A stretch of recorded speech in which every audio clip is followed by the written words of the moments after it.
الله الرحمن الرحيم. الحمد لله رب العالمين حمد الشاكرين. الصلاة والسلام على سيد الأنبياء والمرسلين سيدنا ونبينا وشفيعنا ومولانا محمد وعلى آله وأصحابه الطيبين الطاهرين. قدرمنو اوریدونکو د ژوند د لارې د خپرونې مینوالو، السلام علیکم ورحمت الله وبرکاتو.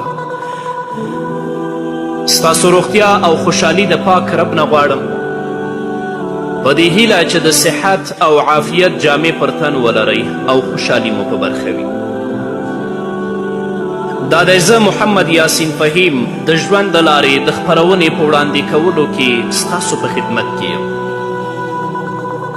زموږ د نن ورځې د خپرونې موضوع بیا هم له مرګه وروسته دویمه نړۍ. قدرمنو اوریدونکو، په تیرې خپرونه کې تاسو واورېدل چې حشر د راټولولو او پیوسته کولو په معنا دی، او د قیامت د قائمېدو پر مهال به خلک دوه ډلې شي. ځینې به هغه وي چې په قبرونو کې مړه پراته وي، او ځینې به هغه ژوندي وي چې قیامت به پرې قائم شي او په شپېلۍ کې به په پوکي کولو سره به ټول مړه کړی شي. دا څرګنده خبره ده چې قیامت به په بدترو او په فاسدو خلکو قائمیږي، ځکه چې الله تعالی به تر قیامت مخکې یوه پاکه هوا راولیږي چې د مؤمنانو روحونه به قبض کړي، او تر دې وروسته به د پاتې ژوندو حشر وشي.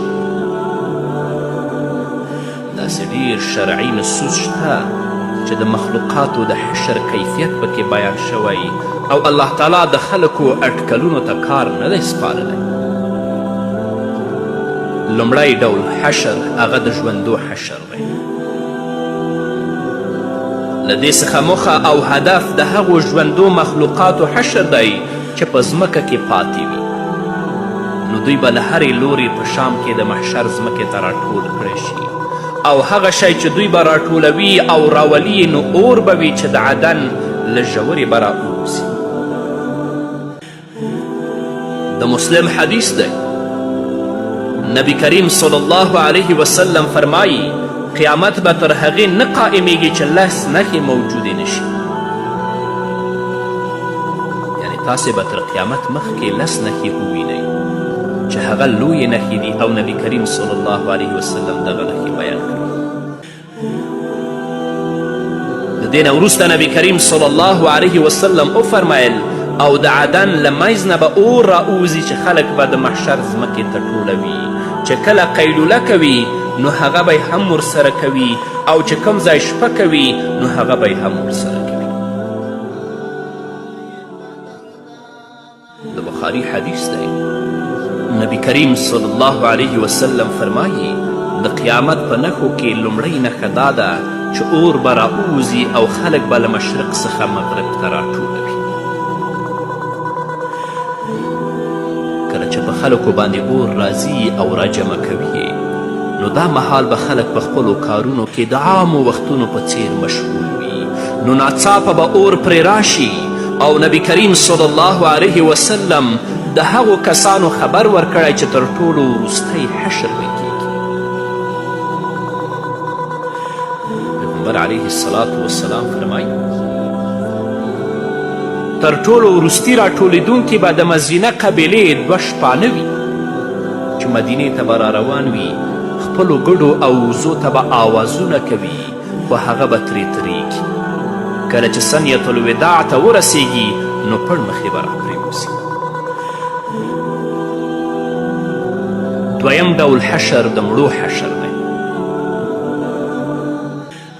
دا به وروسته له هغې وي چې په شپېلۍ کې لومړی پوکی وشي، نو لږ وخت به تیر شي چې هغه 40 وي، او تر دې وروسته به الله تعالی د عرش د لاندې نه باران وکړي، نو له هغې څخه به د بندګانو بدنونه په قبرو کې د ځمکې په بېلابېلو ځایونو کې راوټوکېږي.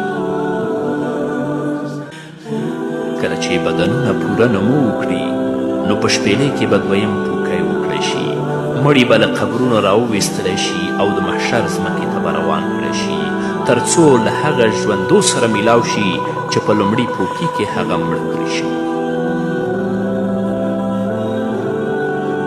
د مخلوقاتو بیلابیل ډولونه دي. انسانان چې په دیو کې مسلمانان او کفار دواړه شامل دي، حیوانات، مرغان او ماهیان، او دا ټول به په هغه ورځ کې راټول کړی شي چې هیڅ شک پکې نشته، لکه چې الله رب العزت په سورت هود کې 103 آیت کې فرمایي ذلک یوم مجموع له الناس وذلک یوم مشهود. دا هغه ورځ ده چې خلک به ورته راټولیږي او دغه داسې ورځ ده چې حاضري به ورته کیدی شي. همدارنګه الله تعالی په صورت واقعه کې 49 او 50 آیتونو کې فرمایي قل ان الاولین والآخرین لمجموعون الى میقات یوم معلوم. ته ورته ووایه بېشکه لومړني او وروستني به هغه وخت مقرر د معلومې ورځې ته راټول کړی شي. او الله تعالی لوی ذات دی چې هیڅ شی یې کمزوری کولی نشي. که په هر ځای کې بندگان مړه شي نو الله تعالی یې په راټولولو قادر دی. لکه چې الله تعالی په صورت بقره کې 148 آیت کې فرمایي اینما تکونو یأتی بکم الله جمیعا ان الله علی کل شیء قدیر. هر ځای کې چې یاست نو الله تعالی به تاسو ټول راټولوي. بېشکه الله تعالی په هر شي قدرت لرونکی دی. او الله تعالی د حشر د ډولونو صفت بیان کړی چې ځینې دا دي د ټولو مخلوقاتو حشر. لکه چې الله رب العزت په صورت کهف کې 43 آیت کې فرمایي وحشرناهم فلم نغادر منهم احدا. او موږ به راټول کړو دوی نو یو کس به ترې هم پرې نه بل د حیواناتو او د خزندو حشر. الله رب العزت په صورت تکویر کې 5 آیت کې فرمایي واذا الوحوش حشرت. او کله چې خزندې را جمع کړی شي. بل د مجرمانو حشر، دا به هغه نافرمان وي چې ډول ډول جرمونه او ګناهونه کړي دي. برابره خبره ده که د کفر حد ته رسیدلی وي او که د کفر حد ته نه وي رسیدلی. او د دوی حشر به ډیر سخت وي چې د ډیرې ویرې له امله به یې سترګې شنې راوتلي وي. لکه چې الله رب العزت په صورت طه کې 102 آیت کې فرمایي ونحشر المجرمین یومئذ زرقا. او راټول به کړو موږ مجرمان په دغه ورځ شین سترګې به شنې شنې راوتلي وي د ډیرې ویرې او د وحشت له وجې. بل د ظالمانو او دې ته ورته د نورو مفسدینو حشر. زناکار به له زناکار سره، سودخور به له سودخورو سره، او د هرې ګناه والا به له خپل همجنسو سره راجمع کړی شي. لکه چې الله تعالی په صورت صافات کې 21 22 او 23 آیتونو کې فرمایي هذا یوم الفصل الذي كنتم به تكذبون احشر الذين ظلموا وازواجهم وما كانوا يعبدون من دون الله فاهدوهم الى صراط الجحيم. دا د فصل ورځ ده چې تاسو به دروغ ګڼله. الله وایي راجمع کړئ هغه کسان چې ظلم یې کړی له خپلو همجنسو سره او هغه چې له الله تعالی پرته یې دوی بندګي کوله او د جهنم لاره ورته سمه کړه. زناکار به الله رب العزت له زناکارو سره حشر کړي. د هغوی په صف کې به ولاړ وي. ټول خلک به یې پېژني چې دا زاني ده. رشوتخور به الله رب العزت د رشوتخورو په صف کې حشر کړي. ټول خلک به ویني چې رشوتخور دی د هغو په ډله کې ولاړ دی. سودخور به الله رب العزت د سودخورو په ډله کې حشر کړي. ټول به ویني چې دا سودخور. همدارنګه نور چې په دنیا کې هره ګناه کړي الله رب العزت به د همداسې ګناهګارانو په صف کې حشر کوي چې ټول به پېژني. او الله رب العزت به د قیامت په ورځ حیوانات همداسې راجمع کوي لکه څنګه چې انسانان راجمع کوي. الله رب العزت په خپل کلام کې په سورة انعام کې 38 آیت کې فرمایي وما من دابة في الأرض ولا طائر يطير بجناحيه إلا أمثالكم ما فرطنا في الكتاب من شيء ثم إلى ربهم يحشرون او نشته د هیڅ یو ژوندی شی په ځمکه کې او نه یو مرغه چې په وزرو باندې الوزي مګر ستاسو په څیر ډلې دي موږ په لوح محفوظ کې هیڅ کمی نه دی کړی او بیا به خپل رب ته راجمع کړي شي او د خزندو د حشر په اړه الله رب العزت فرمایي په صورت تکویر کې واذا الوحوش حشرت او کله چې خزندې راجمع کړی شي همدارنګه الله رب العزت په صورت شورا کې 9 آیت کې فرمایي ومن آیاته خلق السماوات والأرض وما بث فيهما من دابة وهو على جمعهم إذ يشاء قدير او ځینې د نښو د قدرت له الله نه پیدا کول د آسمانونو او د ځمکو دي او د هغه زنده سرو چې الله تعالی په دې آسمانونو او ځمکو کې خپاره کړي دي او دغه الله تعالی د دوی په بیرته راټولولو باندې چې کله وغواړي قدرت لرونکی دی د حیواناتو حشر هم کیږي خو دا لازمه نه ده چې الله تعالی دې ورته ثواب ورکړي یا دې ورته عقاب ورکړي او یا دې جنت او دوزخ ته داخل کړي البته د ښکرورو نه د بېښکرو لپاره انتقام اخیستل کیږي او د دې نه به وروسته الله رب العزت ورته فرمایي چې تاسو خاورې شئ که په دنیا کې یو ښکرور پسه بېښکرو پسه وهلی دا انتقام او بدله به الله رب العزت په آخرت کې نو د حشر په ورځ لویه ویره هغه ویره ده چې له قبرونو څخه د بندګانو د راپاڅولو پر مهال ورته رسیږي البته نیکانو ته به د نورو په څیر نه رسیږي ځکه چې دوی په دنیا کې د قیامت لپاره تیاری او د الله تعالی ملاقات یې خوښ ګڼلی لکه چې الله رب العزت په صورت انسان کې 10 آیت نه تر 12 آیت پورې فرمایي انا نخاف من ربنا یوما عبوسا قمطریرا فوقاهم الله شر ذلك اليوم ولقاهم نضرة وسرورا وجزاهم بما صبروا جنة وحريرا بېشکه موږ ویریږو له خپل رب نه د هغې ورځ په باره کې چې سخته او ډیره سخته ده نو بچ وساتل الله تعالی دوی لره د شر د دغې ورځې نه او مخامخ یې کړل له تازګي او خوشحالي سره او د هغه صبر په بدله کې چې دوی کړی و جنت او د ورېښمینو جامې ورکړي نو نبي کریم صلی الله علیه وسلم فرمایي الله تعالی ویلي دي زما دې په خپل عزت قسم وي زه په بنده باندې 2 امنه او 2 ویرې نه راجمع کوم که په دنیا کې زما نه نه ویریږي نو په هغه ورځې ویروم چې بندګان پکې راټولوم او که په دنیا کې راڅخه وویریږي نو په هغه ورځ به بې ویرې وي چې زه پکې بندګان راټولوم په دنیا کې د الله رب العزت موږ ته خپل خوف او ویرې ته ځای ورکړي چې په هغې ورځ کې الله خوف او ویره زموږ د زړونو نه وباسي په همدې هیله قدرمنو اوریدونکو نور به مو قدرمنو اوریدونکو بیا هم زموږ سلامونه ومنئ د محشر په ځمکه کې الله تعالی زموږ پیغمبر محمد رسول الله صلی الله علیه وسلم ته دا عزت ورکړی چې ټول پیغمبران به د نبی کریم صلی الله علیه وسلم تر بیرغ لاندې وي او هغه به د ټولو انبیاو امام او خطیب وي او د قیامت په ورځ به د سپارښت او د شفاعت خاوند وي لکه چې نبی کریم صلی الله علیه وسلم فرمایي د ترمذي حدیث دی کله چې د قیامت ورځ شي نو زه به د پیغمبرانو امام او خطیب یم او د شفاعت څښتن به یم او هیڅ فخر پکې نشته الله رب العزت دې موږ او تاسو ته هم د محمد رسول الله صلی الله علیه وسلم شفاعت را نصیب کړي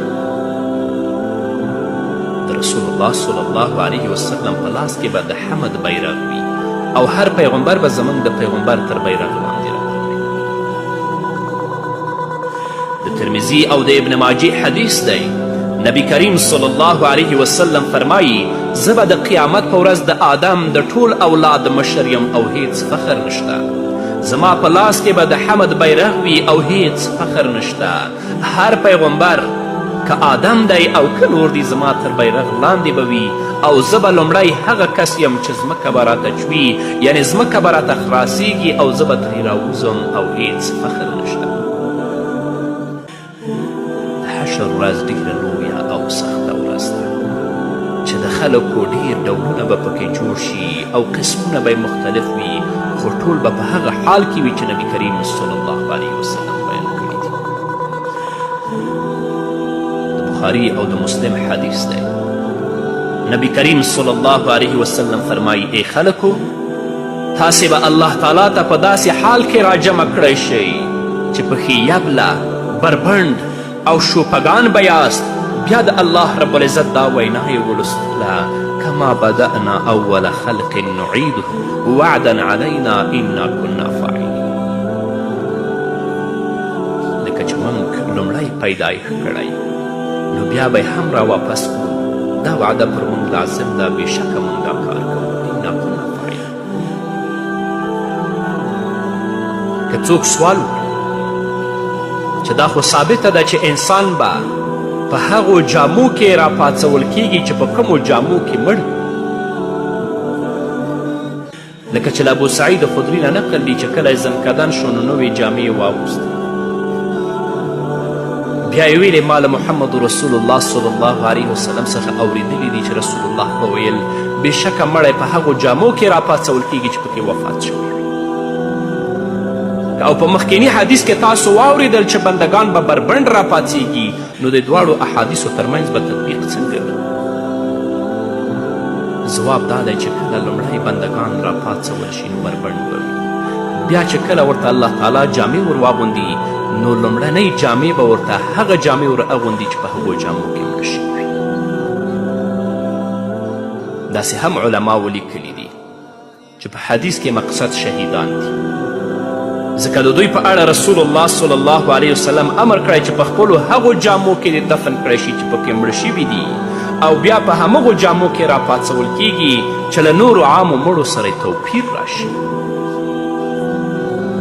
او داسې هم ویل شوي چې ابو سعید خدري چې کوم کار کړی نو دا د هغه اجتهاد دی په فهم د حدیث کې، او که دا نه وی نو په دې حدیث کې له جامو څخه موخه نیک اعمال دي، لکه چې نبی کریم صلی الله علیه وسلم فرمایي وثیابک فطهر، او جامې دې پاکې کړه، یعنې اعمال دې پاک کړه، نو بنده به د هغه عمل په حال کې راپاڅېږي چې په هغه عمل کې دا مړ شوی. که عمل یې نیک نو ښه به راپاڅېږي، او که عمل یې بد و نو بد به راپاڅېږي. او د دې تایید د نبی کریم صلی الله علیه وسلم دا وینا کوي چې نبی کریم صلی الله علیه وسلم فرمایي، د مسلم حدیث دی، هر بنده به په هماغه حال کې راپاڅول کیږي چې په هغه حال کې دا مړ شوی وي. دې عمله مستحب دی چې مړي ته د لا اله الا الله تلقین وشي تر څو د هغه آخري وینا چې له دنیا څخه پرې رخصتیږي او د قیامت په ورځ په همدې حال کې راپاڅول شي. او د حشر په ورځ چې خلک بربنډ راپاڅېږي نو یو بل ته به ګوري. کله چې ام المؤمنین دا حدیث له نبی کریم صلی الله علیه وسلم نه واورید نو ویلې ای د الله پیغمبره ښځې او سړي به یو ځای وي نو یو بل ته به ګوري. محمد رسول الله ورته وفرمیل ای عایشې کار له دې څخه ډېر سخت ده چې یو بل ته وګوري. یعنې د خلکو په زړونو کې چې کومه ویره ده او په نفسونو کې چې کوم رعب دی نو هر یو به له دې څخه مشغوله کړي چې چاته وګوري، ځکه چې د خپل ځان غم به ورسره وي، دا جرأت به نه لري چې هغه بل چاته وګوري. محمد رسول الله صلی الله علیه وسلم په دې ورځ کې د خلکو حال بیان کړی. فرمایي لمر به رانږدې شي تر دې چې د یو میل په اندازه به شي نو خلک به د خپلو عملونو په کچه په خولو کې ډوب وي. د چا خولې به بجلکو ته رسېدلي وي، د چا خولې به زنګنونو ته رسېدلي وي، د چا خولې به بډې ته رسېدلي وي، او څوک به په خولو کې ډوب وي. او په بل حدیث کې چې د بخاري حدیث دی نبی کریم صلی الله علیه وسلم فرمایي د قیامت په ورځ به خلک په خولو کې ډوب شي تر دې چې خوله به یې په ځمکه کې اویا ګزه لاړه شي او خوله به یې ډوب کړي تر دې چې غوږونو ته به یې ورسېږي. او د بخاري او د مسلم بل حدیث دی نبی کریم صلی الله علیه وسلم فرمایی یو کس به تر نیمایي غوږونو په خوله کې ډوب ولاړ وي. د ترمذي حدیث دی. نبی کریم صلی الله علیه وسلم فرمایی کله چې د قیامت ورځ شي نو لمر به بندگانو ته رانږدې شي تر دې چې د 1 یا 2 میلونو په اندازه به رانږدې شي نو خلک به لمر ویلې کړي. قدرمنو اوریدونکو ورونو او خویندو دا سختې ورځې موږ او تاسو پسې را روانې دي. خلاصون ترې نه لرو. راځئ په دنیا کې هغو عملونو ته مخه کړئ چې الله درنه راضي شي او هغه سخته ورځ الله رب العزت در باندې آسانه کړي. او که خدای مو کړه په دنیا کې د بدو عملونو ته مخه کړه، نیکو عملونو ته دې شا کړه، د الله نه ونه اورېدلې د پیغمبر صلی الله علیه وسلم وینا دې وانه اورېدله او د دوی د ویناو او د ارشاداتو مطابق اعمال دې ترسره نه کړل، نو هغه ورځ چې څومره سخته ده همدومره به په تا نورم سختېږي. د دنیا په محدود او لنډ ژوند باندې مه دوکه کیږئ. دې لنډ ژوند لپاره ابدي ژوند مه تباه کوئ. دې محدودو مزو لپاره هغه ابدي مزې له لاسه مه ورکوئ. دې لنډې خوشحالۍ لپاره هغه ابدي خوشحالۍ له لاسه مه ورکوئ. بس د الله رب العزت نه ځان لپاره او تاسو لپاره او د نړۍ ټولو مسلمانانو لپاره د نیکو اعمالو د توفیق غوښتونکی یم. پاتې شوه دا چې په دې ورځ کې به د مؤمنانو څه حال وي دا به اورو خو په بلې خپرونه کې. نو قدرمنو اوریدونکو دا وه زموږ د نن ورځې خپرونه چې ستاسو درانه حضور ته وړاندې شو. تر بلې خپرونې پورې چې زه بیا هم ستاسو درانه حضور ته راځم تاسو ټول په لوی او بښونکي الله سپارم. پاتې ژوند مو نیکمرغه، ښاد، بریالي او کام.